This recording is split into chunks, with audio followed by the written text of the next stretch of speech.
자식은 다 컸다는데 왜 내 마음은 아직도 애 키우던 때처럼 숨이 가쁠까요? 하루치 뉴스는 금세 잊으면서 자식 얼굴 한 번, 목소리 한 번은 밤마다 다시 떠올라 가슴을 쿡쿡 찌르곤 합니다. 이제는 좀 내려놔야지 하면서도 막상 불 끄고 누우면 이불 끝을 꼭 쥐고 혼자서만 수천 번 한숨을 쉬어온 세월이 있지요. 어쩌면 문제는 걱정이 있는 것이 아니라 그 걱정을 내 마음을 덜 다치게 하는 쪽으로 쓰는 법을 아직 아무도 안 가르쳐줬다는 데 있을지도 모릅니다. 그래서 이제부터 펼쳐질 이 이야기는 자식을 향한 그 오래된 걱정을 탓하기보다 그 마음을 조금 덜 아프게 품는 길을 함께 찾아보려는 작은 동행이 되려 합니다. 지금 이 순간 내 가슴을 제일 크게 쿵 내려앉게 하는 자식 걱정 한 가지를 조용히 떠올려 보시면 어떨까요? 그게 연락이든 돈이든 손주와 양육이든 결혼과 직업이든 거리감이나 죄책감이든 어떤 이야기부터 떠올라와도 괜찮습니다. 이 시리즈는 1편부터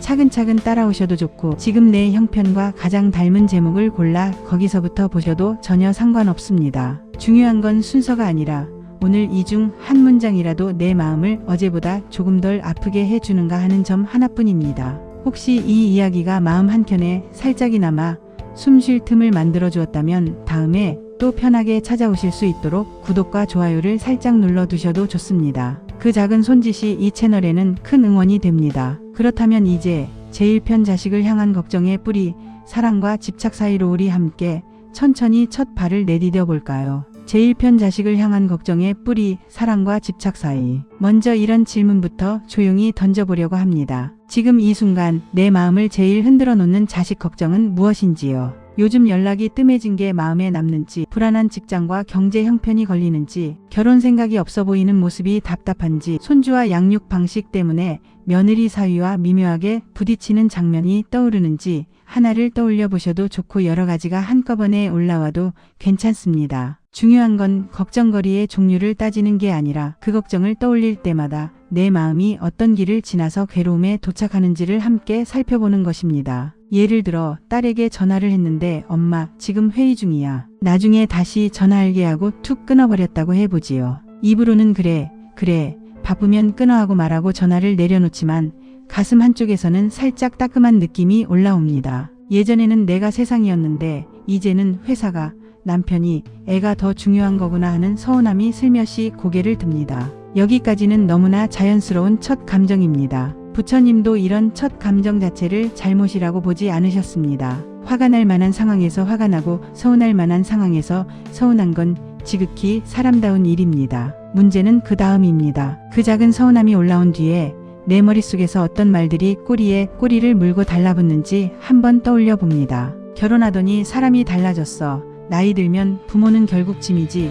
내가 평생을 어떻게 키웠는데 끝은 이렇게 나를 대하네 같은 생각들이 줄줄이 들기 시작하면 처음에 서운함은 금세 원망이라는 이름을 달고 마음 전체를 덮어버립니다. 그리고 그 원망은 다음에 아이를 만났을 때 내 표정과 말투에 그대로 스며 나옵니다. 살림하느라 바쁘겠지 뭐하고 웃어 넘기기보다 그래 너 참 바쁘더라. 그 바쁜 와중에 부모 생각은 일도 안 나냐 같은 말이 저도 모르게 툭 튀어나오지요. 부처님은 마음의 이 흐름을 아주 단순하게 나누어 설명하셨습니다. 처음 번쩍 일어나는 감정은 일어나는 것이고 그 뒤에 내가 붙이는 해석과 말들은 내가 덧바르는 것이라고요. 첫 감정은 어쩔 수 없는 부분에 가깝지만 그 위에 어떤 해석을 올리고 어떤 말을 반복해서 되뇌느냐는 지금 이 순간의 선택이라는 뜻입니다. 자식을 향한 마음도 마찬가지입니다. 저 애가 행복했으면 좋겠다는 마음은 분명 사랑입니다. 그런데 거기에 그래서 내 눈에 보기에 이 길이 정답이다. 그러니 저 길로만 가야 한다는 생각이 더해질수록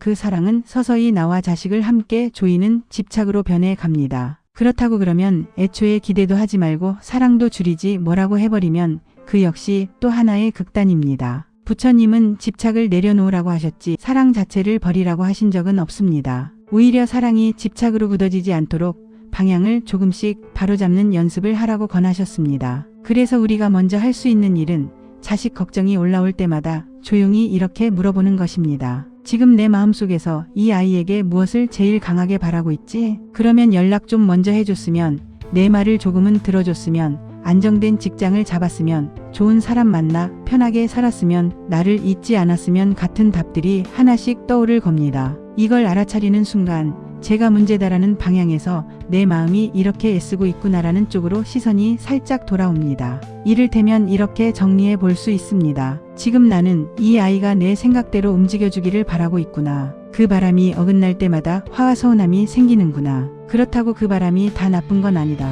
다만 이 바람이 너무 강해지면 나도 힘들고 저 아이도 숨이 막히겠구나. 이렇게 내 마음을 바라보면 스스로를 탓하는 것도 자식을 탓하는 것도 조금은 내려놓을 수 있습니다. 사랑과 집착은 전혀 다른 두 물건이 아니라 한 마음 안에 함께 들어있는 두 얼굴입니다. 언제든 사랑이 앞에 나올 수도 있고 집착이 앞에 나올 수도 있습니다. 부처님은 이 둘 중 어느 쪽을 조금 더 잘하게 할 것인지는 결국 지금 내 선택에 달려 있다고 보셨습니다. 그래서 이 첫 번째 이야기는 이렇게 마무리해 보려 합니다. 자식 때문에 괴롭다는 말 안에는 사실 나는 그만큼 이 아이를 오래 사랑해 왔다는 고백과 이제는 그 사랑을 나도 덜 아프고 아이도 덜 조이게 쓰고 싶다는 바람이 함께 들어 있습니다. 지금 우리에게 필요한 건 자식을 향한 마음을 잘라내는 것이 아니라 그 마음을 조금 덜 상처나게 사용하는 법을 배우는 일일지 모릅니다. 그 첫걸음은 거창한 수행이 아니라 자식 걱정이 올라올 때마다 지금 내 안에 이런 마음이 있구나 하고 한번 알아차려 보는 것, 그 작은 한마디에서 시작됩니다. 그 순간부터 마음은 어제와는 조금 다른 방향으로 아주 천천히 그러나 분명히 움직이기 시작합니다. 제2편 연락이 뜸해질 때 서운함에 휘둘리지 않는 법. 먼저 이런 장면부터 떠올려 보겠습니다. 예전에는 하루에도 몇 번씩 전화를 해오고 속 얘기도 다 털어놓고 어디를 가든 엄마 이거 어때요? 아빠 이건 괜찮아요? 하고 물어보던 아이가 있었습니다. 그런데 어느 날부터인가 그 빈도가 눈에 띄게 줄어듭니다. 카톡에는 짧은 답장 몇 줄, 명절에 형식적으로 건네는 안부 전화 한 통, 그게 전부인 것처럼 느껴질 때 마음속에서는 이런 말이 슬며시 올라옵니다. 아, 이제 나는 저의 인생에서 옵션이구나. 정말 필요할 때만 찾는 사람일 뿐이구나. 겉으로는 요즘 애들이 다 그렇지 뭐하고 웃어넘기면서도 밤에 불 끄고 누우면 마음 한켠이 서늘해집니다. 내가 뭘 잘못한 걸까? 내가 너무 간섭을 했나? 아니면 내가 아직도 너무 기대를 하고 있는 걸까? 이 질문이 자꾸 떠오르면 서운함은 점점 더 깊은 곳으로 스며들게 됩니다. 이때 부처님 말씀을 살짝 빌려 이 상황을 다른 각도에서 한번 바라보면 도움이 됩니다. 부처님은 모든 관계를 인연의 모임으로 보셨습니다. 부모와 자식, 부부, 친구 어느 하나 진공 속에서 갑자기 생겨난 관계는 없습니다. 각자의 인연이 만나 일정 기간 가까이 있다가 또 각자의 길을 향해 조금씩 모양을 바꾸어 가는 흐름입니다. 아이가 성장한다는 건 부모 말만 듣고 살던 시기에서 벗어나 자신의 판단과 책임으로 삶을 꾸려가는 시기로 옮겨간다는 뜻이기도 합니다. 그 과정에서 당연히 부모가 차지하던 마음속 자리도 다른 것들과 나누어 갖게 됩니다. 직장, 배우자, 친구, 자기만의 시간과 취미들이 하나씩 들어오면서 예전처럼 부모가 모든 소통의 중심에 서 있는 구조는 깨집니다. 이 변화 자체는 잘못이 아닙니다. 그런데 우리는 흔히 관계의 모양은 변하지 않기를 바라면서 아이는 어른답게 성장하라고 요구합니다. 이 두 가지가 동시에 이루어지기 어려우니 그 사이에서 서운함과 불안이 커지는 것이지요.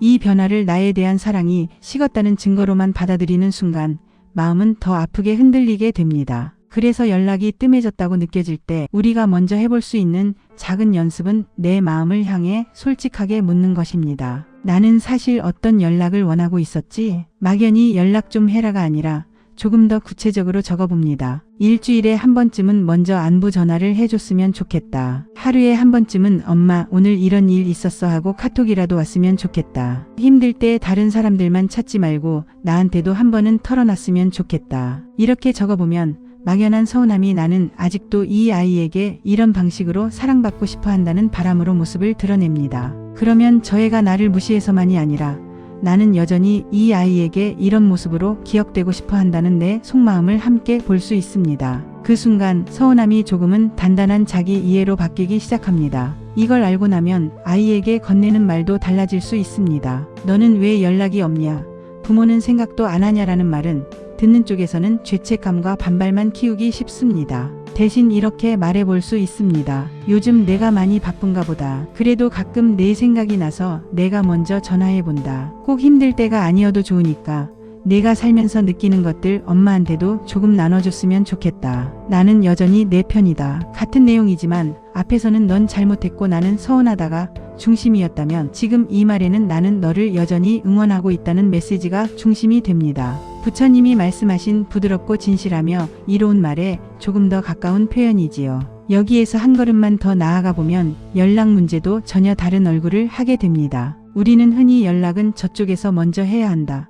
그래야 예의다라고 생각합니다. 그래서 내가 먼저 연락하는 것을 자존심 상해할 때도 있습니다. 그러나 부처님 법으로 보자면 부모가 먼저 보내는 안부 한 줄도 이미 하나의 공덕입니다. 그 공덕이 언제 어떤 모습으로 돌아올지는 알 수 없지만 중요한 건 당장 답장이 오느냐가 아니라 나는 이 아이와의 인연을 이렇게 이어가고 있다는 감각입니다. 이 감각이 내 마음을 조금 덜 외롭게 만들어줍니다. 물론 매번 기분 좋게 답장이 오는 건 아닐 수 있습니다. 때로는 읽고 답이 없을 수도 있고 이모티콘 하나만 돌아올 수도 있습니다. 그럴 때는 이렇게 내 마음에게 말해줄 수 있습니다. 그래, 서운한 건 사실이야. 하지만 이 아이가 나를 완전히 잊은 건 아닐 수도 있다. 마음속에서 애쓰고 있는 무언가가 있겠지. 겉으로 드러나지 않는 고마움과 애정도 한 번쯤 상상해보자. 연락 빈도나 메시지 길이만으로 사랑의 크기를 단정하지 않겠다는 작은 다짐입니다. 결국 연락 문제를 부처님식으로 정리하면 이렇게 말할 수 있을 것 같습니다. 연락의 횟수가 나를 향한 사랑의 전부는 아니다. 다만 그 서운함 속에는 여전히 이 아이와 깊이 연결되고 싶어하는 내 마음이 있다. 그 마음을 없애려 하기보다 조금 덜 다치게 쓰는 방법을 배우면 됩니다. 연락이 뜸해져 서운함이 올라올 때 먼저 내 바람을 솔직하게 인정해보고 아이에게는 원망 대신 언제든 돌아올 수 있는 문이 되어주는 말을 건네보는 것. 그리고 여유가 되는 날에는 내가 먼저 짧게 안부를 띄워보면서 나는 이렇게 이 인연을 이어가고 있다고 나 자신을 다독여주는 것. 이 정도면 충분한 시작입니다. 그 작은 연습들이 쌓이다 보면 연락의 간격은 예전처럼 자주가 아니더라도 그 사이를 채우는 내 마음의 온도는 예전보다 조금 덜 쓸쓸해질 수 있을 것입니다. 제3편 돈 문제, 도와줄 수 있을 때와 내려놓아야 할 때. 부모 마음을 가장 깊게 후벼파는 걱정 중 하나가 바로 돈 문제입니다. 아이가 힘들다고 급하게 돈이 필요하다고 연락이 올 때 처음 한 번, 두 번은 어떻게든 마련해서 보냅니다. 지금은 도와줘야지. 부모가 이럴 때 안 도와주면 누가 도와주나 하는 마음이 앞서지요. 그런데 비슷한 부탁이 3번, 4번 계속되기 시작하면 마음이 갈라집니다. 한쪽에서는 이러다 내 노후는 어쩌려고, 나도 벌써 이런 나이인데 하는 두려움이 올라오고, 다른 한쪽에서는 그래도 자식인데 안 도와주겠다고 차갑게 말할 수 있나.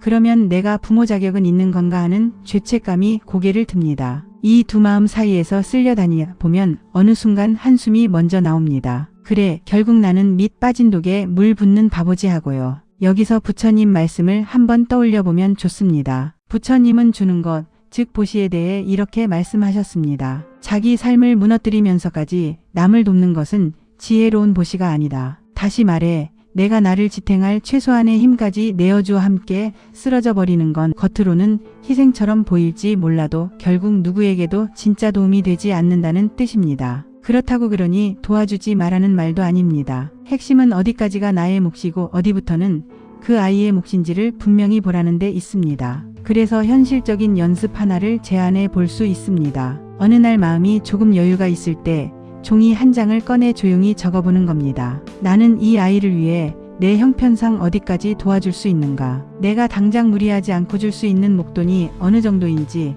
앞으로 비슷한 도움을 몇 번까지는 반복해 줄 수 있는지, 그 이후에도 나 자신의 생활과 노후가 유지될 수 있는지 가능한 한 구체적으로 적어보는 겁니다. 그리고 그 아래에 이렇게 한 줄을 덧붙입니다. 이 이후는 이 아이 인생의 공부다. 이렇게 숫자와 문장으로 한번 경계를 그어 놓는 것만으로도 막연한 불안과 죄책감에서 조금은 벗어날 수 있습니다. 그 다음부터는 아이가 다시 도움을 요청해 왔을 때 바로 그래, 알았다 혹은 안 된다, 그만해라를 말하기 전에 숨을 서너 번 고르고 그 종이를 떠올려 보는 겁니다. 그리고 가능하다면 이렇게 말해 볼 수 있습니다. 여기까지는 엄마 아빠가 도와줄 수 있다. 그 안에서는 최선을 다해 도와줄게. 하지만 그 이후부터는 내 몫이다. 내가 선택한 길인 만큼 내가 감당하면서 배워야 할 부분도 있다. 이 말은 차갑게 선을 긋는 말이 아니라 서로의 경계를 분명히 하자는 제안입니다. 부처님 말씀에는 모든 존재는 자기 업을 상속받는다는 표현이 있습니다. 각자의 선택과 행동이 가져온 과보를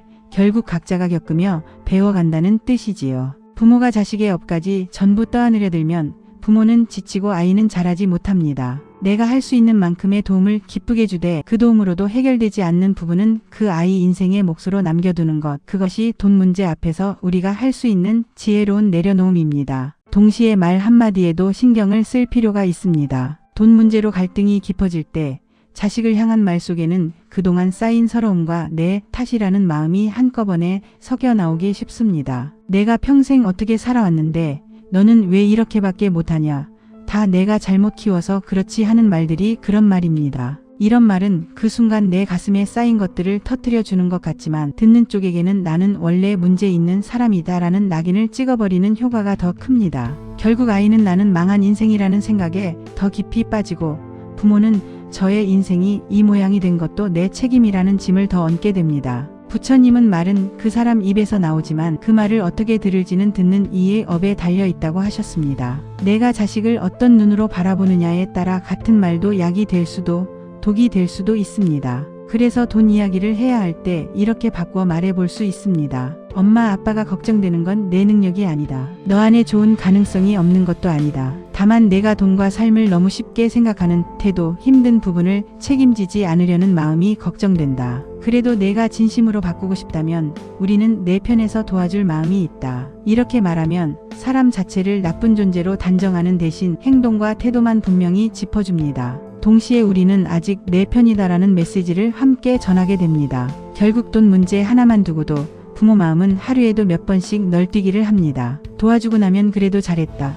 당장은 살려놨다 싶다가도 통장 잔고를 보면 불안해지고 이번에는 단호하게 끊어야 한다고 버티고 나면 또 마음 한쪽이 시려옵니다. 이 사이에서 조금이라도 덜 찢어지려면 나 자신에게 이렇게 말해줄 필요가 있습니다. 그래, 나는 지금 정답이 없는 자리에서 애쓰고 있다. 할 수 있는 만큼은 도와주고 도울 수 없는 부분은 저 아이 삶의 공부로 남겨두자. 그리고 그 선택에 대해서 나 자신을 너무 심하게 때리지는 말자. 이 자비로운 태도가 있어야 아이도 돈이라는 과제를 통해 조금씩 배우고 나도 그 과제를 함께 겪어가면서도 완전히 무너지지 않을 수 있습니다. 부처님 눈으로 보면 이 돈 문제 역시 결국 어떻게 사랑을 쓸 것인가의 문제일지도 모릅니다. 내 삶을 함께 무너뜨리는 사랑이 아니라 서로를 조금씩 자라게 하는 사랑이 되도록 도와줄 수 있을 때와 내려놓아야 할 때를 분명히 나누어 보는 것.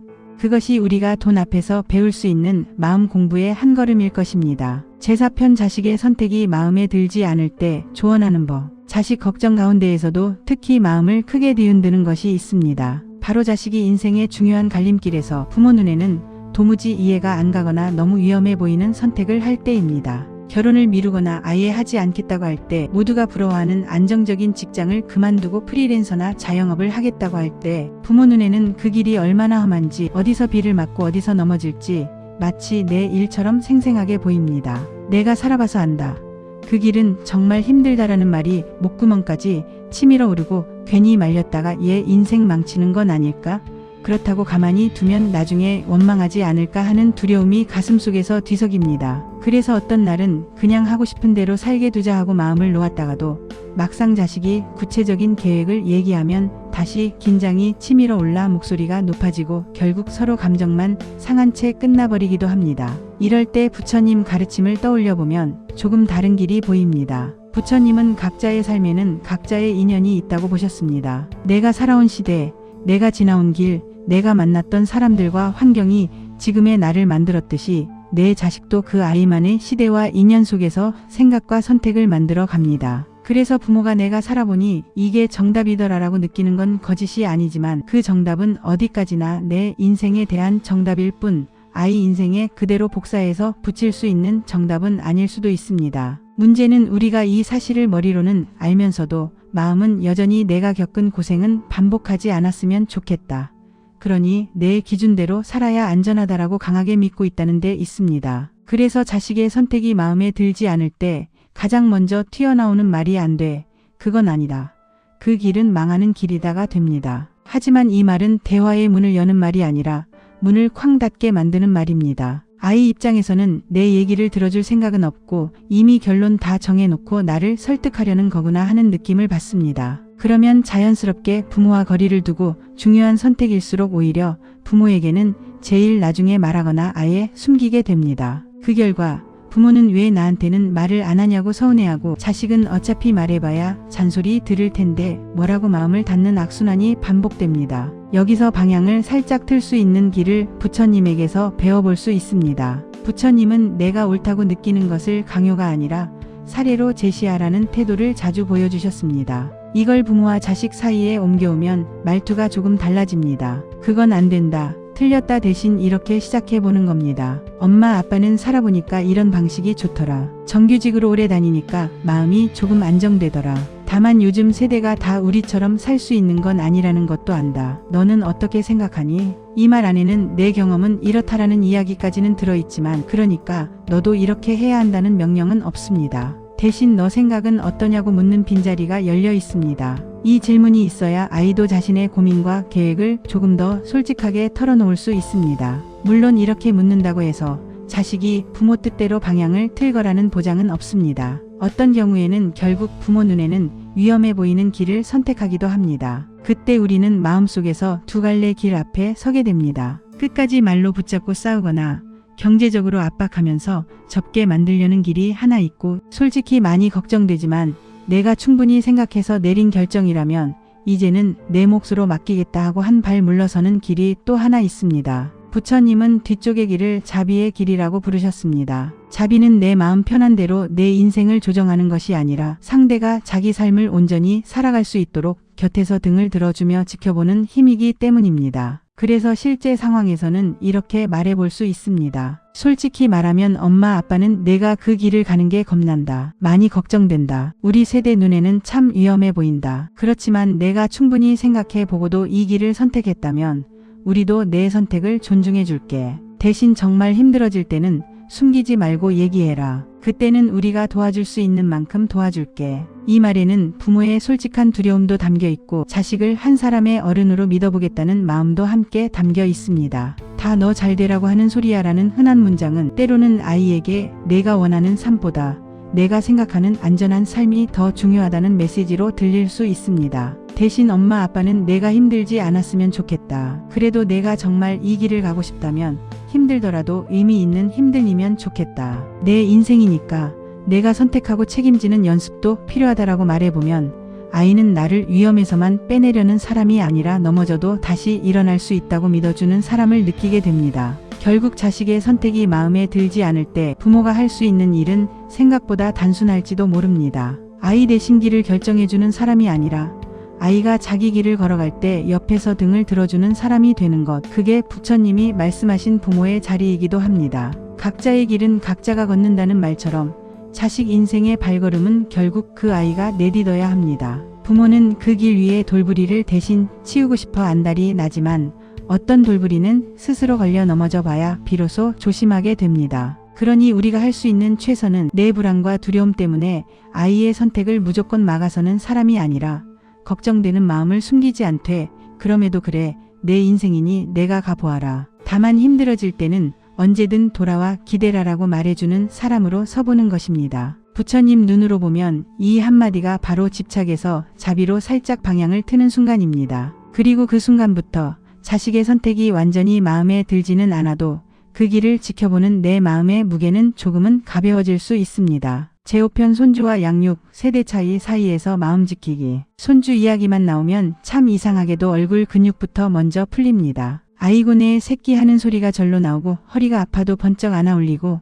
무릎이 시큰거려도 바닥에 앉아 블록을 맞춰줍니다. 요즘 내가 사는 낙은 손주 보는 맛이다라는 말이 괜히 나오는 게 아니지요. 그런데 마음을 조금만 더 깊이 들여다보면 이 손주 때문에 제일 많이 웃기도 하지만 또 이 손주 때문에 제일 많이 상처받고 서운해지기도 합니다. 손주에게 과자를 하나 더 쥐어주고 싶은 마음과 그걸 보고 어머니 이런 거 너무 많이 주시면 안 돼요라고 단호하게 말하는 며느리의 표정이 부딪힐 때 아이를 혼내야 한다고 느끼는 조부모와 아이, 자율성을 존중해야 한다고 말하는 부모의 생각이 어긋날 때 순간순간 마음이 쿡쿡 찔리며 이런 생각이 스칩니다. 내가 평생 애 키워본 사람인데 나를 애 취급하네. 고맙다는 말은 없고 지적부터 하네. 그럼 나는 이제 이 집에서 도대체 뭘 어떻게 해야 하지? 손주를 보면 웃음이 나는데 돌아서면 며느리 사이 생각에 가슴이 먹먹해지는 이 마음 아마 많은 분들에게 익숙할 것입니다. 이 갈등은 대부분 서로의 출발점이 다르기 때문이 아니라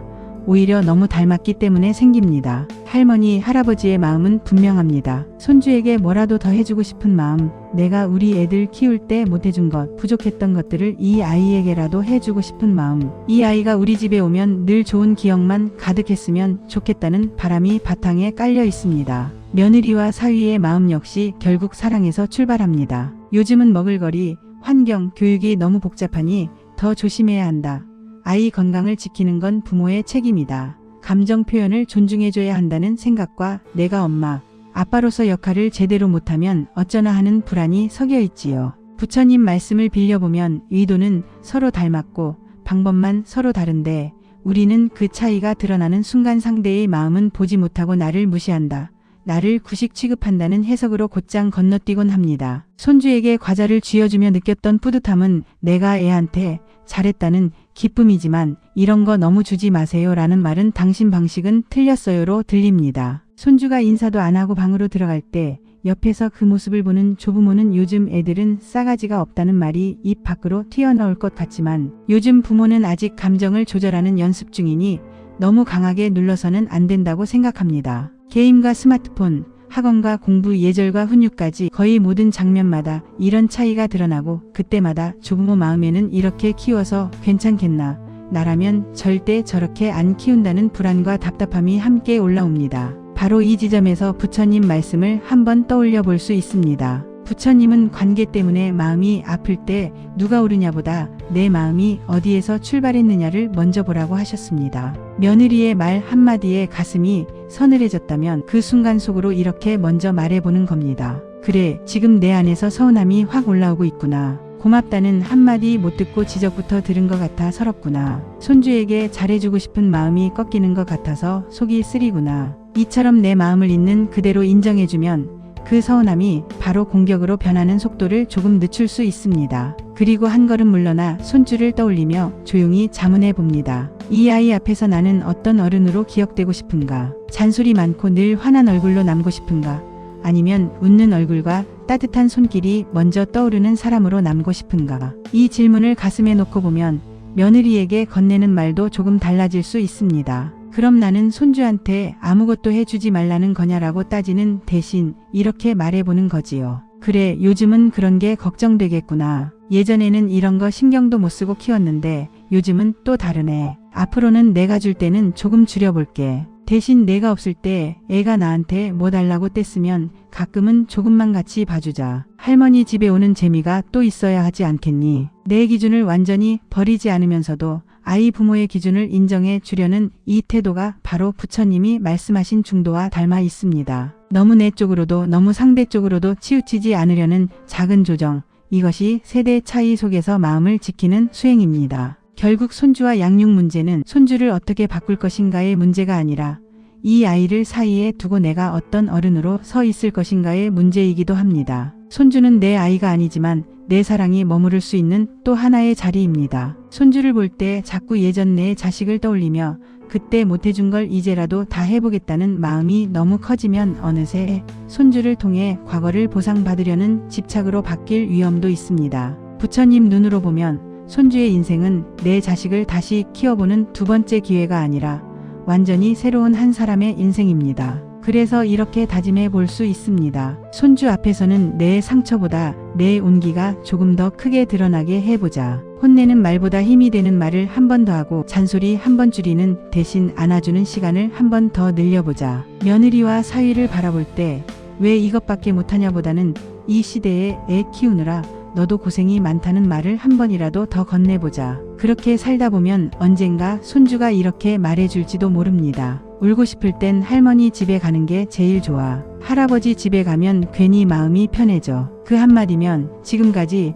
손주 문제로 겪었던 많은 서운함과 갈등이 조금은 씻기는 느낌이 들지 않을까요? 부처님 말씀으로 보자면 그것은 우리가 이 인연 속에서 차곡차곡 쌓아온 공덕이 익어가는 순간입니다. 손주와의 시간은 결국 사랑과 집착의 차이를 다시 공부하고 세대 차이 속에서 마음을 지키는 법을 다시 배우는 우리 인생 후반부의 깊은 수행의 장일지도 모릅니다. 제6편 자식과의 거리감, 단절처럼 느껴질 때 마음을 돌보는 법. 자식과의 관계에서 가장 서늘하게 느껴지는 순간은 크게 싸운 것도 아닌데 어느 날 문득 이런 생각이 스칠 때일지 모릅니다. 이제는 저의 마음 안에 내가 별로 없구나. 예전에는 힘든 일만 생겨도 제일 먼저 전화해서 털어놓고 기쁜 일이 생기면 부모부터 찾아와 자랑하던 아이가 이제는 웬만한 일은 친구나 배우자에게만 이야기하고 부모에게는 나중에 결과만 알려줄 때가 많습니다. 겉으로는 그래 이제 다 큰 어른이지 이럴 나이야 하고 웃어 넘기지만 밤에 불 끄고 누워있으면 슬며시 다른 마음이 올라옵니다. 그래도 너무 멀어진 거 아닌가. 나만 빼고 다 같이 사는 것 같네 하는 서운함과 공허함이지요. 관계가 완전히 끊어진 것도 아닌데 어쩐지 내 마음 한가운데가 헐렁해진 것 같은 이 느낌, 이것이 바로 나이 든 부모가 느끼는 거리감의 독특한 아픔입니다. 부처님 눈으로 보면 이 시기는 인연의 끈이 끊어진 때가 아니라 인연의 모양이 바뀌는 때라고 볼 수 있습니다. 아이가 어릴 때는 부모가 중심이고 자식이 그 주위를 도는 인연이었습니다. 무엇을 먹을지, 어디를 갈지, 누구를 만날지 거의 모든 선택의 중심에 부모가 있었지요. 그런데 아이가 어른이 되어 자기 집을 꾸리고 자기 일을 가지고 나면 인연의 모양이 자연스럽게 바뀝니다. 각자 자기 삶의 중심을 하나씩 갖고 나란히 서 있는 관계가 되는 겁니다. 문제는 우리는 자식이 성장하길 바라면서도 관계의 모양은 예전 그대로이기를 은근히 기대한다는 데 있습니다. 내가 어른이 되어 잘 살면 좋겠다. 대신 나를 향한 연락과 마음 쓰는 방식은 예전처럼 유지해줘라 하는 마음이 내 안에 조용히 깔려있는 거지요. 이 사실을 인정하지 않으면 자식이 자기 삶을 잘 꾸려갈수록 오히려 이젠 내가 필요 없는 존재가 되었구나 하는 서운함이 커지는 이상한 일이 벌어집니다. 그러다 보면 내가 뭘 잘못했나, 내가 너무 집착했나, 아니면 내가 너무 기대를 하나 하는 자기 탓으로 흘러가기도 하고 반대로 요즘 애들은 부모를 너무 쉽게 생각한다. 효라는 게 없어졌다는 원망으로도 기울기 쉽습니다. 여기서 부처님 가르침을 빌려 이 거리감을 다른 빛으로 비춰볼 수 있습니다. 부처님은 괴로움이 올라올 때 먼저 이렇게 하라고 하셨습니다. 지금 내 마음에서 무엇이 일어나고 있는지 있는 그대로 알아차려보라. 자식이 예전만큼 찾지 않고 모든 속얘기를 더 이상 부모에게 하지 않을 때 이렇게 고백해보는 겁니다. 그래, 나는 아직도 이 아이에게 예전처럼 의지받고 필요로 되는 느낌을 받고 싶다. 머리로는 이젠 자기 삶을 살 때라고 알지만 마음은 그 거리감이 자꾸 서운하다. 이걸 솔직하게 인정하는 순간 저애가 차가워져서 내가 힘든 것에서 내 안에 이런 바람이 있어서 내가 더 힘든 것으로 시선이 살짝 옮겨갑니다. 그 다음에는 지금의 이 거리감이 정말 영원한 단절인지 아니면 인연의 모양이 잠시 달라져 있는 과정인지 차분히 살펴봅니다. 연락은 줄었어도 여전히 명절이면 얼굴을 보러 오고 힘든 일이 생기면 결국 부모에게 도움을 청하는 아이들이 있습니다. 말은 잘 안 하지만 병원에 모시고 가고 인터넷으로 이것저것 대신 주문해주고 생활비를 조금씩 보태주는 방식으로 마음을 표현하는 경우도 있습니다. 문제는 우리가 내가 원하는 방식으로 오지 않는 사랑에는 민감하고 상대가 자기 식대로 표현하는 사랑에는 둔감하다는 점입니다. 그래서 거리감이 느껴질 때 이렇게 물어볼 수 있습니다. 이 애가 나를 완전히 버린 걸까? 아니면 내가 원하는 모양이 아니라서 내가 못 보고 있는 마음이 있을까? 서운함이 덧칠한 색을 잠시 걷어내고 사실만 보려고 애쓰는 것, 부처님이 말씀하신 있는 그대로 보기의 연습입니다. 그렇다고 해서 이 모든 걸 이해한다고 서운함이 사라지는 것은 아닙니다. 그래서 마지막으로 필요한 건 이 서운함을 자식에게 쏘아붙이는 말로 터뜨리는 대신 관계를 지키는 방향으로 돌려보는 연습입니다. 오랜만에 아이가 집에 와 밥을 먹고 있을 때 우리는 그동안 쌓인 감정 때문에 이렇게 말하고 싶어집니다. 바쁘면 얼마나 바쁘다고 이렇게 연락이 없냐? 내 친구들한테도 이러냐? 부모를 너무 무시하는 거 아니냐? 이 말은 마음속 울분을 대신해 줄 수는 있지만 듣는 쪽에게는 방어심만 키울 뿐입니다. 이럴 때 부처님이 권하신 건 말을 던지기 전에 단 한 호흡의 틈을 두는 것입니다. 숨을 한번 길게 내쉬면서 묻습니다. 지금 내가 정말 바라는 건 내 섭섭함을 다 쏟아내는 걸까?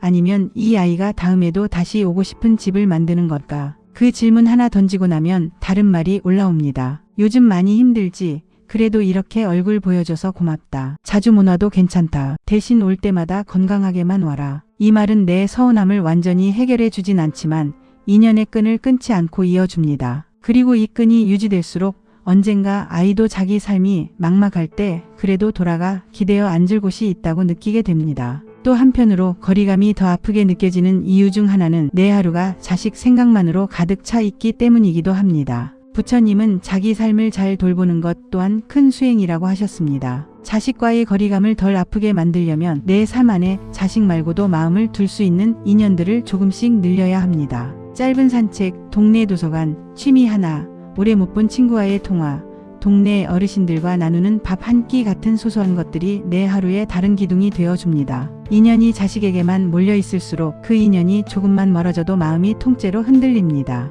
여러 인연이 나를 받쳐줄수록 자식과의 거리가 잠시 벌어져도 나는 무너지지 않습니다. 그 위에서 나는 조용히 이런 다짐을 해볼 수 있습니다. 그래, 예전처럼 매일 붙어있는 사이는 아니어도 이 아이 마음속 어딘가에는 여전히 내 편 한 명은 있다는 느낌이 남아있으면 좋겠다. 언젠가 힘들어 뒤돌아볼 때 문이 닫혀있는 집이 아니라 불은 켜져 있고 문은 살짝 열려있는 집으로 기억되고 싶다. 부처님은 인연을 억지로 붙잡지도 말고 너무 쉽게 포기하지도 말라고 하셨습니다. 자식과의 거리감 앞에서 우리가 할 수 있는 최선도 아마 이 사이 어딘가일 겁니다. 매달려 붙잡아 놔도 아이도 지치게 하지 않고 그렇다고 이제 너는 내 자식 아니다 하고 마음의 문을 닫지도 않은 채 그저 한쪽에서 조용히 등불 하나를 켜두는 일. 누가 먼저 들어오든 언제 들어오든 상관없이 어두운 복도를 환하게 비춰줄 그 작은 등불 말입니다. 나중에 세월이 더 흘러 이 관계를 돌아보며 완벽하진 않았지만 그래도 나는 끝까지 문을 닫지 않았다고 말할 수 있다면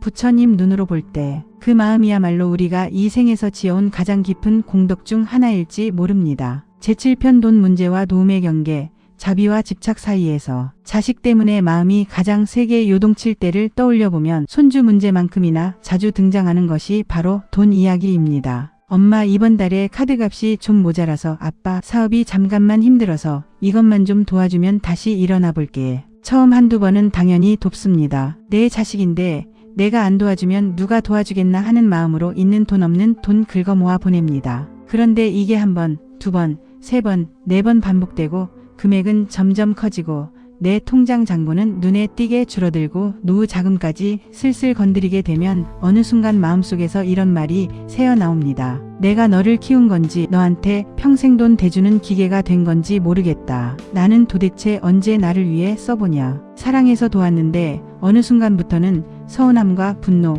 불안이 뒤섞인 감정이 더 크게 자리 잡습니다. 안 도와주자니 부모 자격이 있나 싶은 죄책감이 올라오고 도와주자니 밑 빠진 독에 물 붓는 것 같다는 허탈감이 밀려옵니다. 이처럼 돈 문제는 돕든 안 돕든 마음이 편치 않은 참 난감한 주제입니다. 여기서 부처님 말씀을 한번 빌려오면 조금 다른 길이 보이기 시작합니다. 부처님은 보시, 곧 주는 것에 대해 말씀하시면서 얼마나 많이 줬느냐보다 어떤 마음으로 줬느냐를 더 중요하게 보셨습니다. 안 도와주면 나쁜 부모가 될 것 같아서 죄책감과 두려움에 눌려 억지로 내어주는 도움은 이미 그 순간부터 괴로움이 섞인 보시입니다. 이 정도 해줬으면 알아주겠지, 이 정도 해줬으면 정신 차리겠지 하는 기대가 함께 들어있기 때문에 돈이 나간 뒤에도 마음은 계속 불편합니다. 반대로 나와 배우자의 형편을 분명히 살펴본 뒤에 이 선 안에서는 기꺼이 돕고 이 선 밖은 그 아이 인생의 몫으로 남겨두겠다고 마음의 기준을 세우고 그 안에서 도와주는 도움은 나를 덜 다치게 합니다. 똑같이 100만 원을 줘도 하나는 괴로운 빚처럼 남고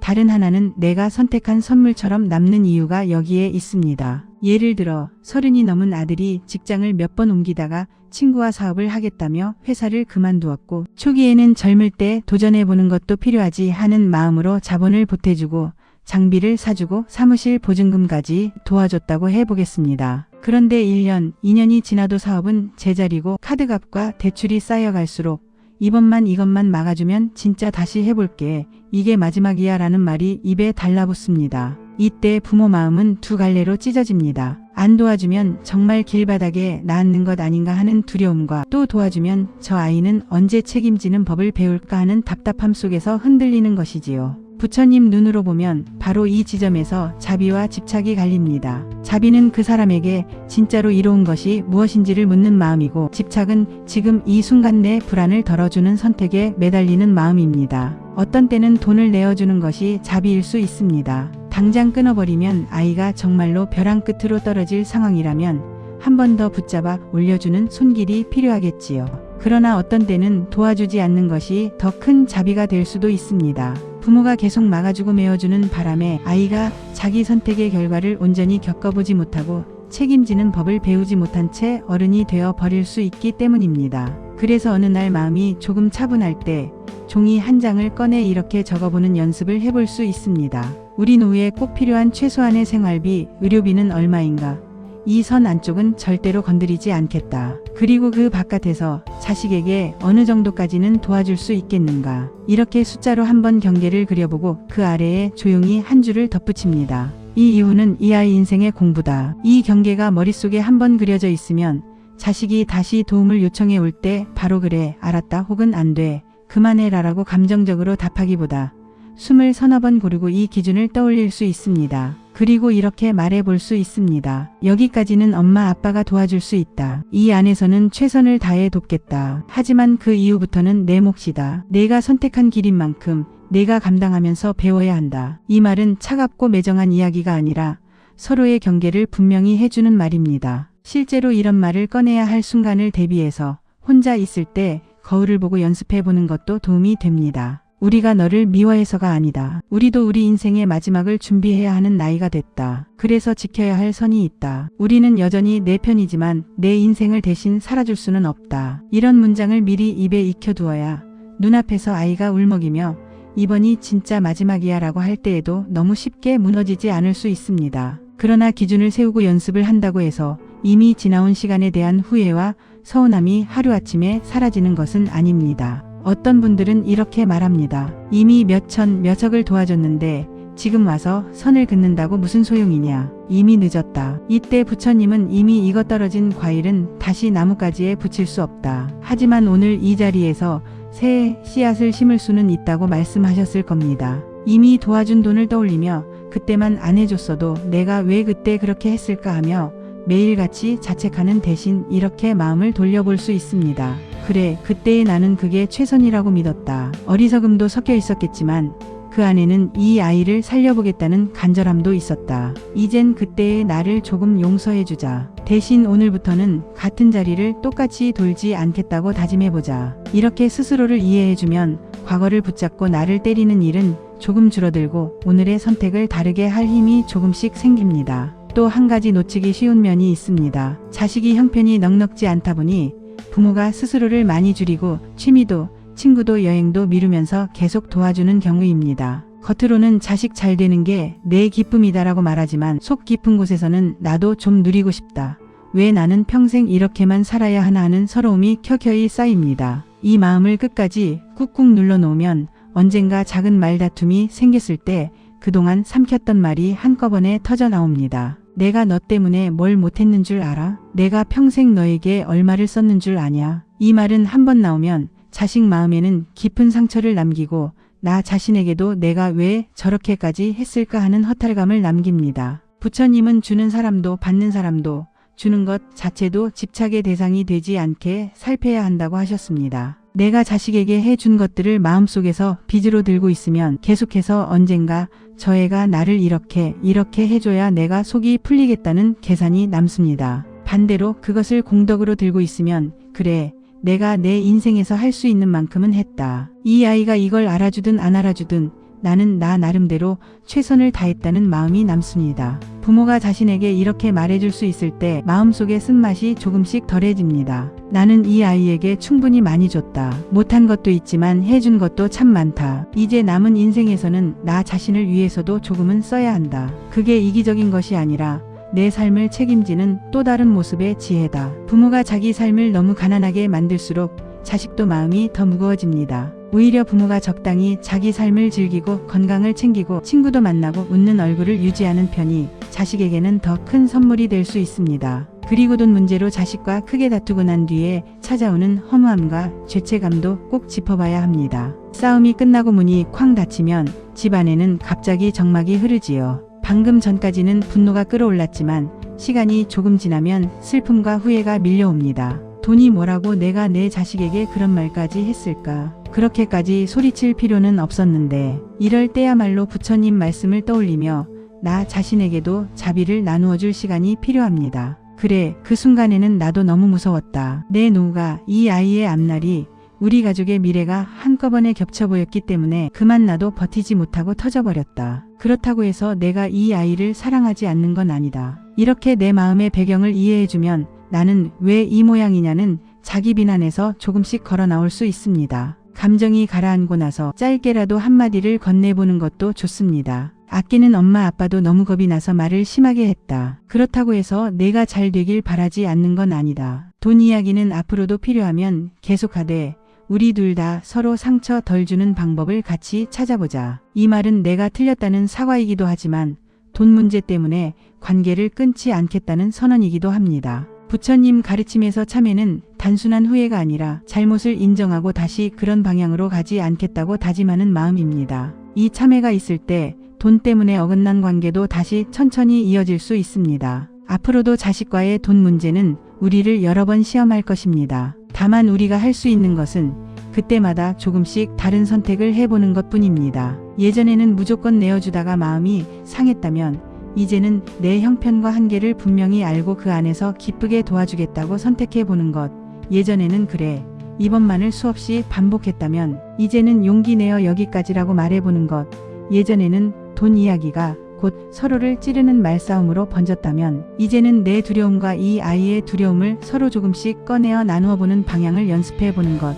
이 작은 차이들이 쌓이면 언젠가 지금보다 덜 아픈 자리로 우리를 데려다 줄지 모릅니다. 부처님 눈으로 보면 돈 문제로 벌어지는 모든 갈등도 결국 사랑하는 사람과 함께 겪는 인생의 한 장면일 뿐입니다. 돈은 왔다가 가고 성공과 실패도 왔다가 지나갑니다. 그 가운데 남는 것은 우리가 어떤 마음을 익혀갔는지입니다. 오늘 이 7번째 이야기를 들으시면서 마음 한구석에서 이런 다짐 하나만 조용히 일어났다면 충분합니다. 앞으로 이 아이를 도울 때는 내 불안이 아니라 지혜 쪽에서 출발해보자. 내 죄책감이 아니라 정말 이 아이에게 이로운 길이 무엇인지 묻는 마음에서 출발해보자. 그리고 무엇보다 나 자신의 삶도 소중히 여기자는 다짐을 잊지 말자. 이 작은 다짐이 돈 문제 앞에서 마음이 덜 흔들리게 해줄 부처님 말씀의 씨앗이 되어줄 것입니다. 제8편 결혼과 직업, 내 뜻과 다른 길을 선택한 자식을 바라보는 법. 자식 걱정 중에서 제일 오래 가는 종류가 있다면 아마 결혼과 직업 문제일 겁니다. 남들은 다 한다는 결혼을 우리 애만 안 할 때 남들은 다 안정적인 직장을 잡고 산다는데 우리 애만 늘 옮겨 다니거나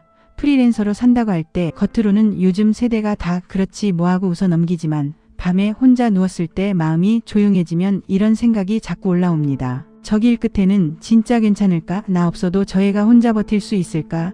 나중에 나이 들면 후회하는 건 아닐까? 그래서 자식이 집에 오면 밥상머리에서 어김없이 비슷한 말들이 튀어나옵니다. 결혼은 생각이 있는 거냐? 이제 좀 자리 잡을 때도 되지 않았냐? 너도 나이 들면 알 거다. 엄마 아빠 말 들을 걸 할 날이 온다. 말하고 나면 후련하기보다 공기가 싸늘해진 식탁을 보며 또 한숨이 나옵니다. 오늘도 괜히 말을 꺼냈나? 그런데 또 안 할 수도 없는 말인데 이게 부모 마음입니다. 결혼을 미루는 자식을 볼 때도 마음이 한쪽은 이해하려 하고 한쪽은 조급해집니다. 요즘은 결혼이 선택이라잖아.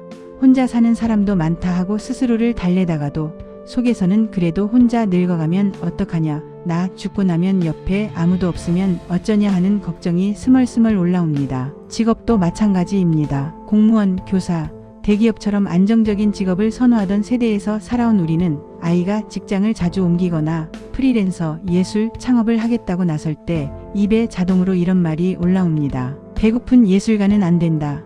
하고 싶은 건 취미로 하고 직업은 안정적인 걸 가져라. 내가 고생하는 건 그렇다 쳐도 나중에 애 낳으면 그 애는 어떻게 할 거냐. 그런데 이런 말들을 하고 나면 자식 얼굴이 굳어지고 대답이 짧아지고 어떤 날은 그대로 방으로 들어가 문을 닫아버립니다. 내가 틀린 말 한 것도 아닌데 왜 저렇게 미워하는 눈으로 나를 볼까? 내가 이 애를 위해 한 말인데. 서운함과 답답함이 함께 마음에 남습니다. 부처님은 각자 자신의 업, 자신이 짓는 삶의 방향을 따라 살아간다고 하셨습니다. 이 말은 그러니 서로 무관심하게 살라는 뜻이 아니라 아무리 사랑하는 사이라도 결국은 각자의 길을 걸어갈 수밖에 없다는 현실을 인정하라는 가르침에 가깝습니다. 부모 눈에는 자식의 길이 훤히 보이는 것처럼 느껴집니다. 저 사람은 안 맞는다. 저 직장은 오래 못 간다. 저런 생활 방식은 결국 힘들어진다. 실제로 부모의 예상이 맞는 경우도 적지 않습니다. 그래서 더 답답합니다. 내가 이렇게 다 보이는 걸 왜 저 애는 저렇게 고집을 부릴까? 그런데 부처님 눈으로 보면 보인다는 것과 대신 살아줄 수 있다는 건 전혀 다른 문제입니다. 아무리 정확하게 결과를 예상해도 그 삶을 견디고 배우고 바꾸는 주인은 결국 자식 자신입니다. 부모가 대신 넘어져 줄 수도 대신 일어나 줄 수도 없습니다. 결혼 문제를 조금만 깊이 들여다보면 부모 마음 깊은 곳에는 공통된 두려움이 자리하고 있습니다. 내가 더 이상 이 아이 곁에 있어 주지 못하게 되는 날, 그때 이 애가 너무 혼자 남아있으면 어떡하나. 그래서 결혼하라는 말 속에는 사실 나 대신 내 곁을 지켜줄 누군가가 있었으면 좋겠다는 사랑이 들어 있습니다. 그런데 자식 귀에는 그 사랑이 이렇게 들립니다. 지금 내 삶은 틀렸다는 말이야.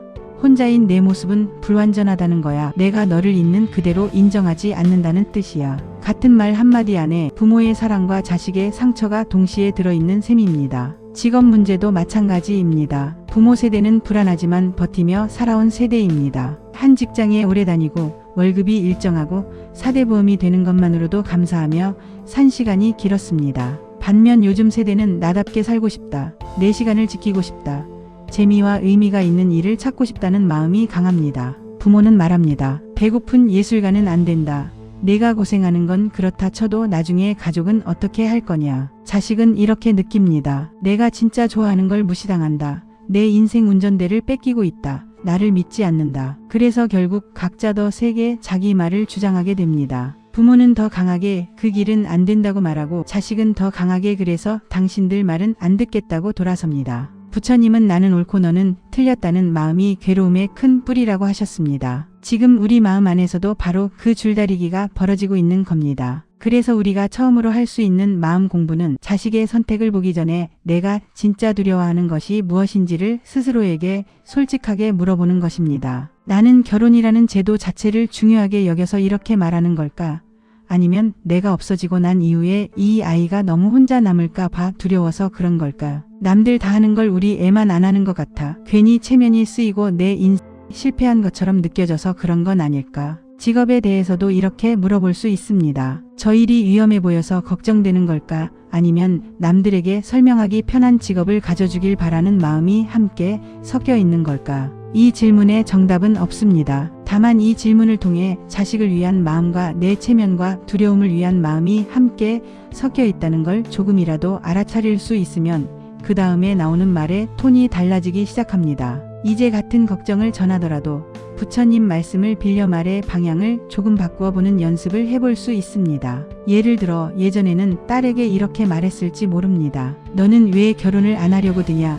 40 넘어 혼자 있으면 얼마나 쓸쓸한 줄 아냐? 부모 말 좀 들어라. 이 말 안에는 사랑도 있지만 너 지금 잘못 살고 있다는 판단이 함께 들어 있습니다. 대신 이렇게 말해볼 수 있습니다. 엄마 아빠가 내 결혼 이야기만 나오면 자꾸 걱정이 많아지는 건 사실이다. 내가 틀려서가 아니라 우리가 어느 날 갑자기 없어지고 나면 내 곁에 아무도 없을까봐 겁이 나서 그렇다. 내 선택을 존중해주고 싶은데 우리가 아직 옛날 사람이라 그런지 자꾸 말을 보태게 된다. 그래서 혹시 내 마음을 다치게 했다면 미안하다. 다만 내가 너만의 방식대로 행복하게 살 수 있는 길을 정말로 찾기를 바란다는 것만은 알아줬으면 좋겠다. 내용은 크게 다르지 않은데 말의 출발점을 너는 왜 그러냐 해서 내가 이렇게 두렵다로 옮겨놓으면 자식 귀에 닿는 느낌이 달라집니다. 공격처럼 들리던 말이 비로소 이 사람도 나를 사랑해서 또 자기 두려움 때문에 이 말을 하고 있구나 하는 마음으로 조금은 들어가게 됩니다. 직업에 대해서도 마찬가지입니다. 그 길은 절대 안 된다.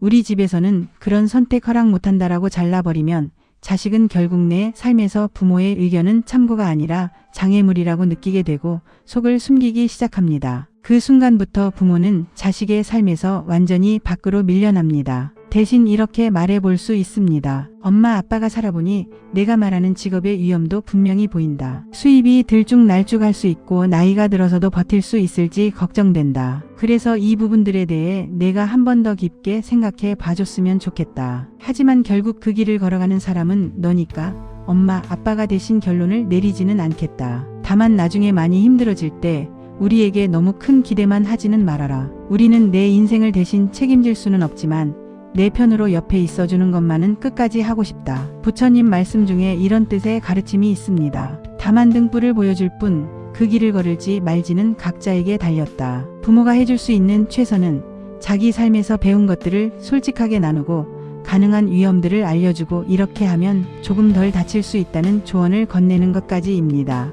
어느 길로 마지막에 발을 내딛는지는 자식의 몫입니다. 내가 등불을 들어 보여주었다면 그 다음에는 이제 저 아이의 업을 믿어보자. 이 아이 안에도 나름의 지혜와 인연이 있을 것이다 하고 한 걸음 물러서야 합니다. 물론 말만 바뀐다고 모든 게 바로 풀리지는 않습니다. 결혼과 직업 문제로 크게 부딪힌 뒤 부모 마음 안에는 이런 상처가 남습니다. 내가 이 애를 위해 한 말인데 왜 저렇게 미워하는 눈으로 나를 보나. 평생 고생해서 여기까지 키워놨더니 이제는 나를 인생의 방해꾼 취급하는구나. 이 상처를 오래 붙들고 있으면 얼굴과 말투가 굳어지고 자식이 집에 와도 마음이 먼저 닫혀버립니다. 그래, 너 하고 싶은 대로 다 해라. 나는 더 말 안 한다. 냉담함으로 변하면 인연은 조금씩 말라갑니다. 이때 필요한 것은 먼저 내 마음을 향한 작은 자비입니다. 혼자 있는 시간에 이렇게 내 마음에게 조용히 말을 걸어볼 수 있습니다. 그래, 내 말이 틀린 건 아니다. 너는 내 나름대로 이 애를 위해 진심으로 걱정하며 말해왔다. 다만 그 방식이 요즘 애들에게는 버거웠을 수도 있다. 내 마음이 나쁜 건 아니다. 이제는 내가 옳다는 걸 증명하는 싸움보다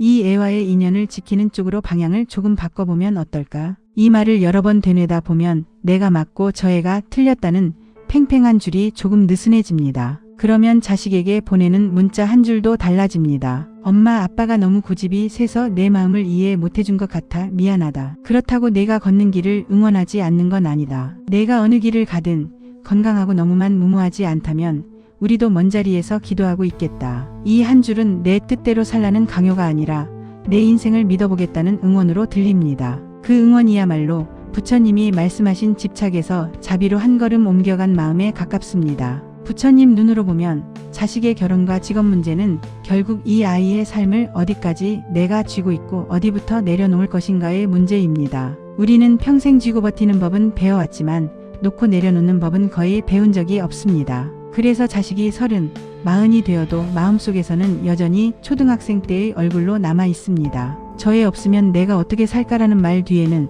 사실 이제 나는 내 인생을 나 혼자 어떻게 채워야 할까라는 불안이 숨어 있습니다. 자식의 인생을 너무 강하게 붙들고 있을수록 자식이 자기 삶을 선택하려 할 때 우리는 버림받는 느낌을 받습니다. 그래서 마지막으로 우리 자신에게 이런 질문을 조용히 던져보면 좋겠습니다. 이 아이가 결혼을 하든 안 하든, 이 아이가 어떤 직업을 선택하든 그와 상관없이 내가 내 삶에서 기르고 싶은 마음은 무엇인가? 이 아이가 내 옆에 있든 없든 나는 어떤 하루를 살고 싶은가? 이 질문에 당장 답이 떠오르지 않아도 괜찮습니다. 다만 이 질문을 품고 있는 것만으로도 자식의 선택에 휘둘리는 마음이 조금 덜 요동칩니다. 자식의 삶뿐 아니라 나의 삶에도 작은 등불을 하나 켜는 일이기 때문입니다. 자식이 자기 길을 찾아가듯 나도 나이든 지금 이 시기에 맞는 나만의 길을 다시 배우는 것입니다. 언젠가 시간이 더 지나 자식의 결혼과 직업 선택을 뒤돌아보며 이렇게 말할 수 있다면 좋겠습니다. 내 뜻대로 된 건 별로 없었지만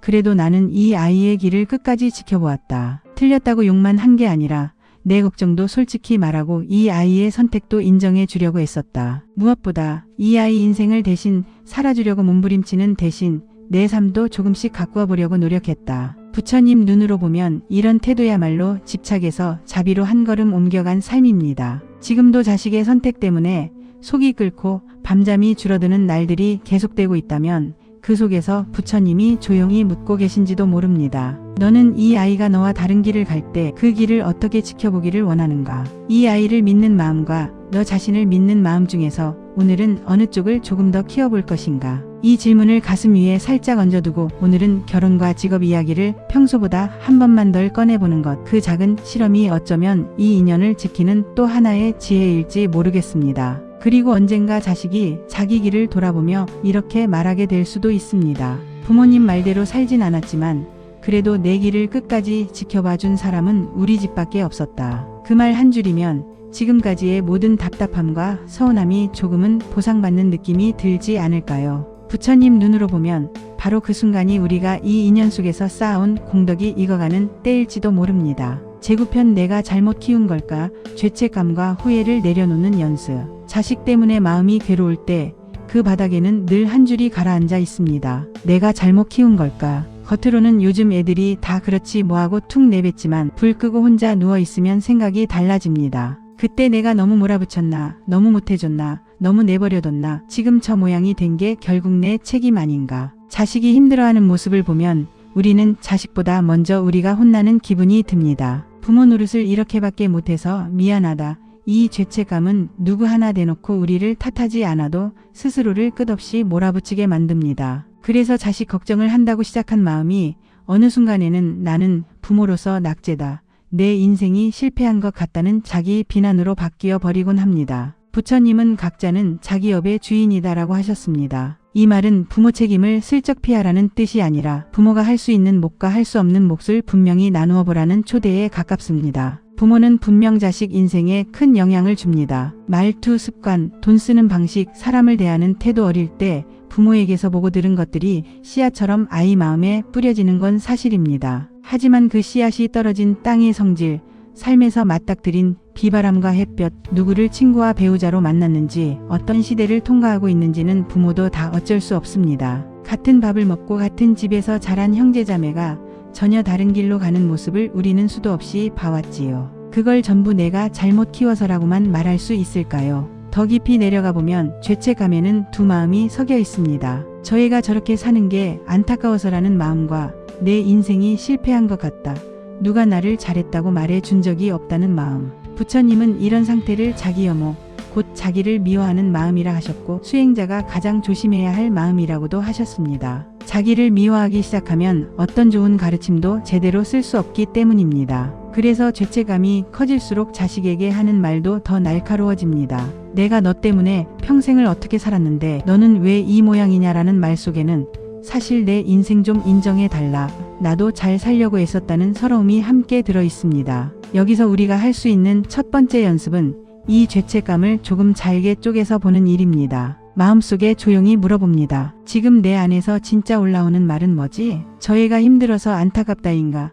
아니면 내가 부모로 실패한 것 같아서 견디기 힘들다인가? 둘 다 있을 수 있습니다. 없다며 모른 척하지 말고 그냥 있는 그대로 인정해 줍니다. 그래, 나도 인정받고 싶다. 누가 한 번만이라도 그래도 잘 키우셨어요 라고 말해줬으면 좋겠다. 그 말을 못 들어서 더 서럽고 그래서 이 애 모습이 내 성적표처럼 느껴진다. 이렇게 자기 마음을 정확히 짚어보기 시작하면 자식을 향한 걱정과 나를 향한 분노를 조금씩 분리해서 볼 수 있게 됩니다. 두 번째 연습은 내 인생을 한번 연대기처럼 펼쳐보는 것입니다. 태어난 집, 다녔던 학교, 첫 월급을 받던 날, 결혼과 출산, 아이를 안고 새벽마다 우유를 타던 부엌, 병원, 빚, 이사, 싸움과 화해 그때그때 버티며 살아온 장면들을 영화 보듯 떠올려 봅니다. 그리고 그 장면마다 스스로에게 묻습니다. 그때의 나는 정말 아무 생각 없이 대충 살았나? 아니면 그 조건 안에서 나름의 최선을 다하고 있었나? 솔직히 들여다보면 완벽하진 않았어도 대충 산 날보다는 있는 힘을 끌어모아 버티던 날이 훨씬 많았을 겁니다.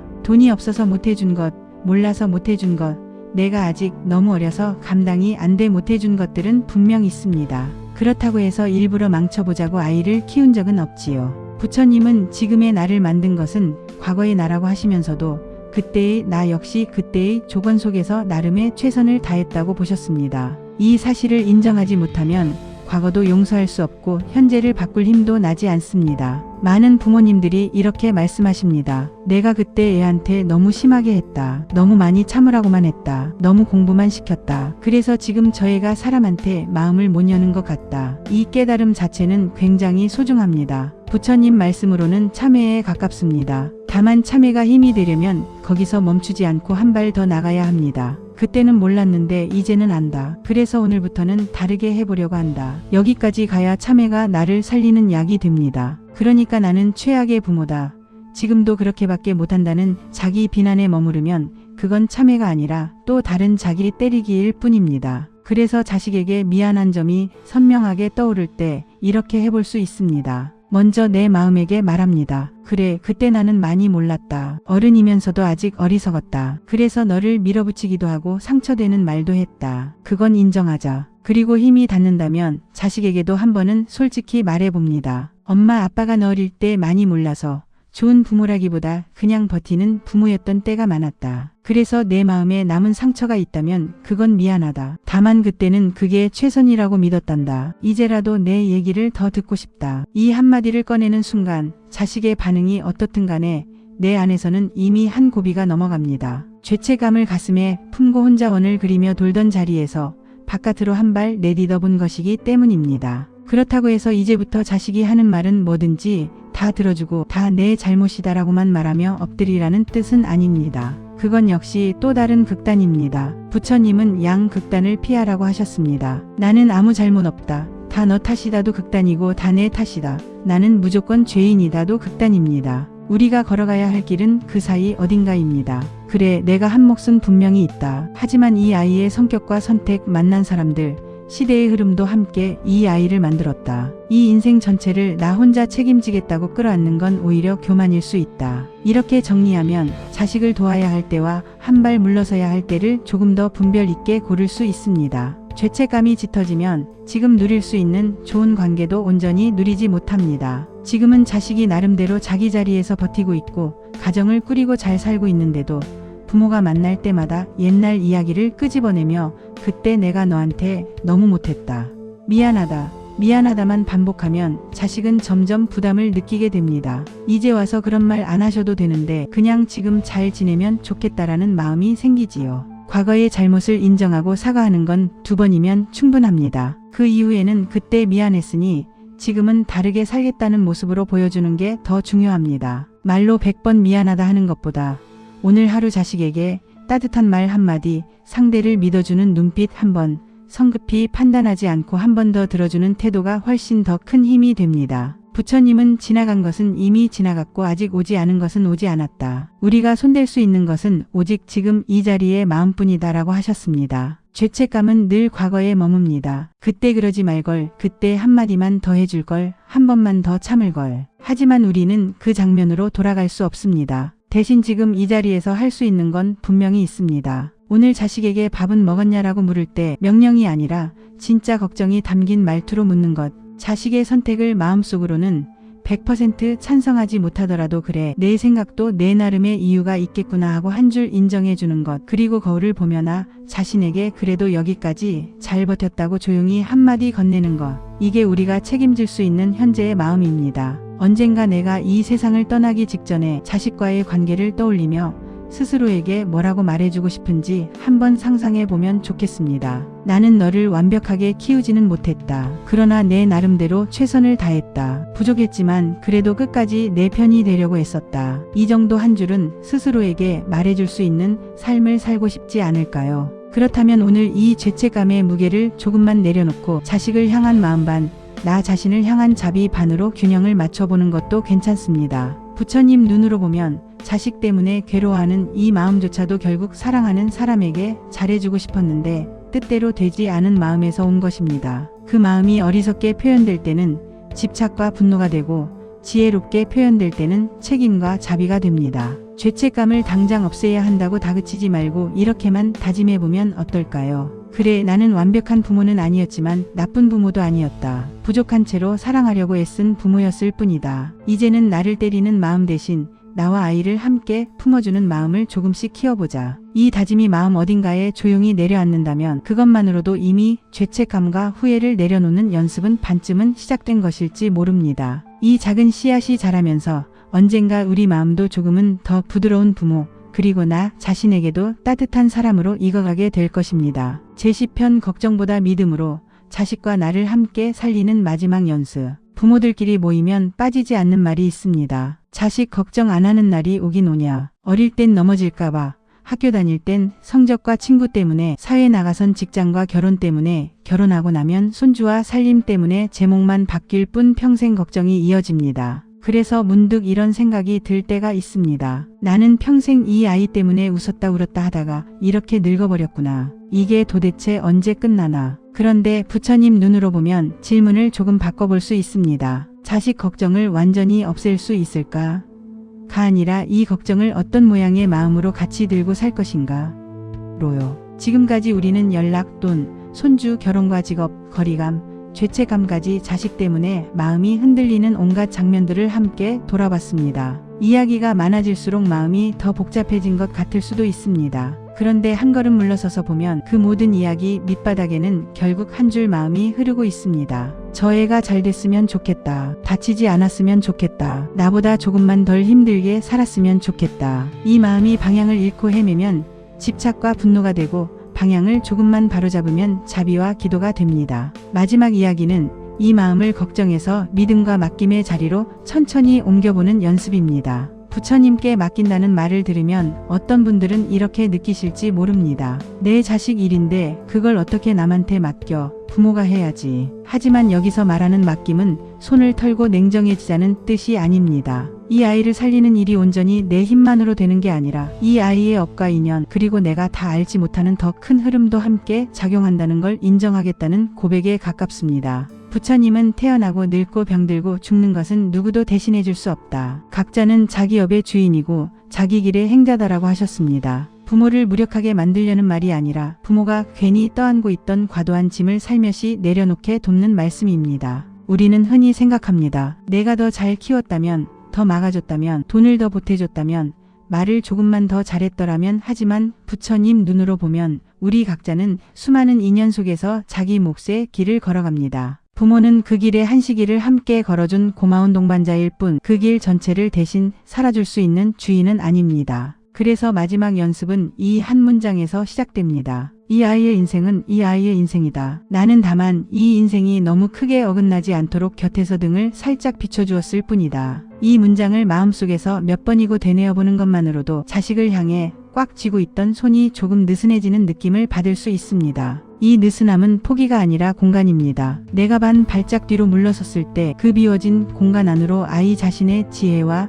책임감이 자라 들어올 자리가 생깁니다. 부모가 안 놓아줘서 평생 아이가 자라지 못한 건 아닐까 하고 두려워했던 마음이 조금씩 내가 한 발 물러서야 저 아이도 자기 두 다리로 서보겠구나 하는 깨달음으로 바뀌어 갑니다. 이제 아주 구체적인 작은 기도를 하나 마음에 새겨봅니다. 밤에 잠자리에 들기 전이나 아침에 눈을 뜰 때 두 손을 가볍게 모으고 마음속으로 조용히 말해보는 겁니다.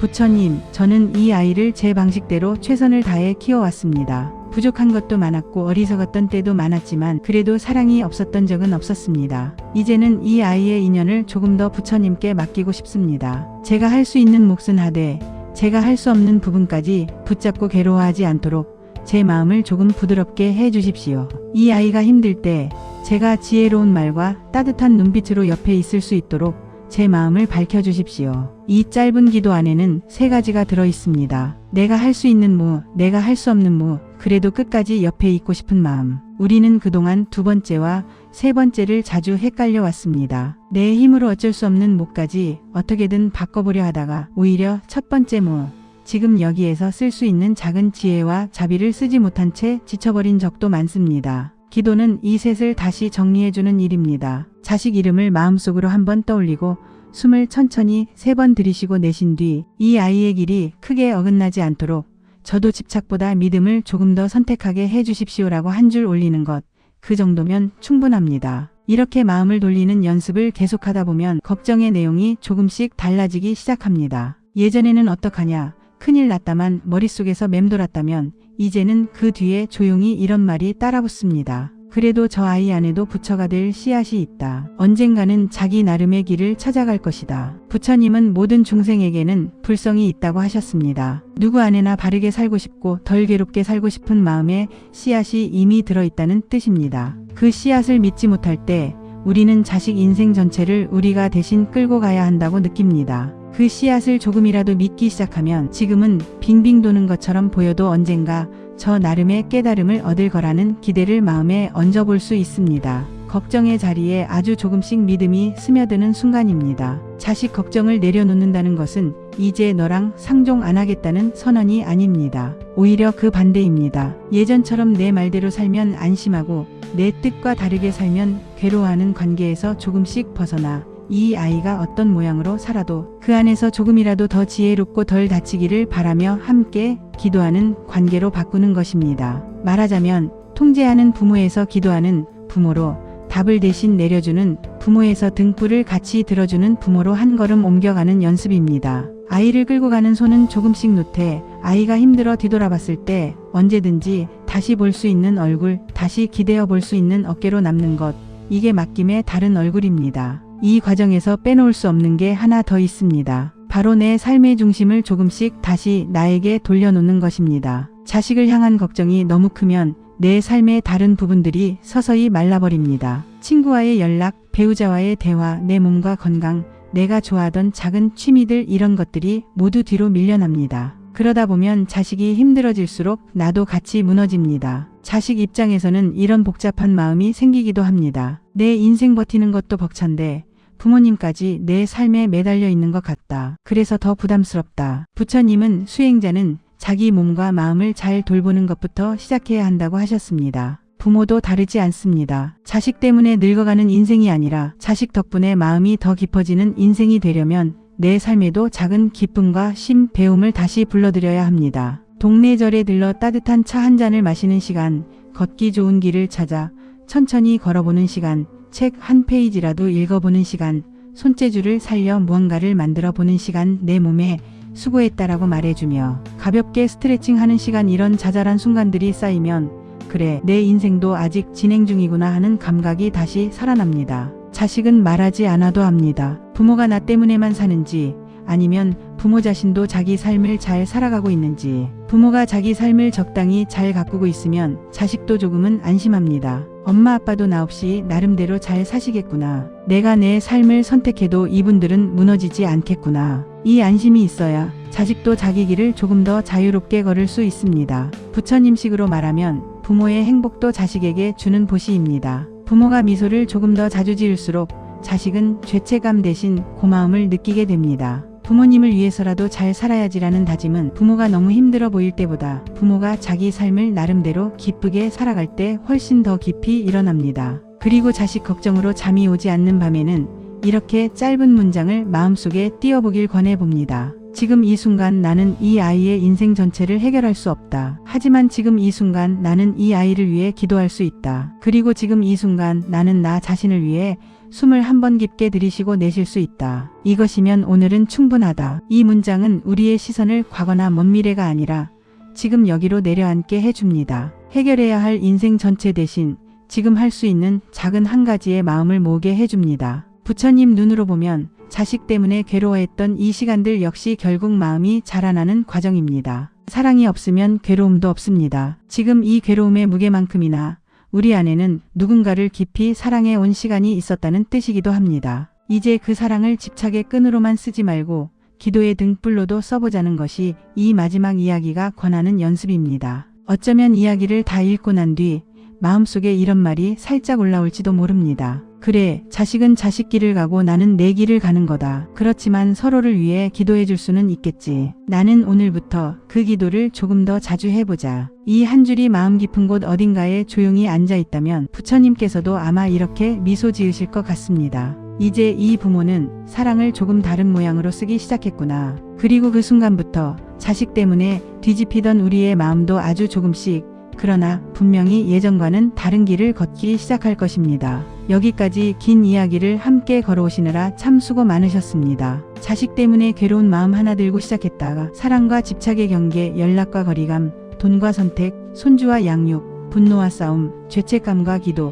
그리고 결국 나 자신의 삶이라는 자리까지 한 바퀴 돌아 나왔습니다. 돌아보면 이 모든 이야기는 어쩌면 한 문장으로도 정리될지 모릅니다. 자식을 향한 사랑은 그대로 두되 그 사랑이 나와 자식을 덜 다치게 하는 쪽으로 쓰이게 하자. 아마 그 한 줄을 확인하기 위해 여기까지 함께 걸어온 셈일지도 모릅니다. 부처님은 수행이라는 것을 어느 날 번개치듯 단번에 깨닫는 특별한 순간으로만 보지 않으셨습니다. 오히려 오늘 하루 한 생각을 바꾸고 한 말을 바꾸고 한 행동을 바꿔보는 작은 실험들이 쌓이다가 어느 날 문득 마음이 조금 가벼워지는 때가 온다고 보셨습니다. 자식 걱정도 그렇습니다. 내일 아침 눈 뜨는 순간부터 걱정이 뚝 끊어지는 일은 아마 없을 것입니다. 다만 걱정을 품는 방식은 조금씩 달라질 수 있습니다. 왜 저렇게밖에 못 사냐 하고 속으로 다그치던 마음이 그래도 저 아이도 자기 자리에서 애쓰고 있겠지라는 생각을 한 번 더 거치게 되고, 또 연락이 없네 하는 서운함 사이에 그래도 힘들면 언젠가 나를 떠올려 주겠지라는 여지가 조금씩 들어갈 수 있습니다. 그런 작은 변화 하나하나가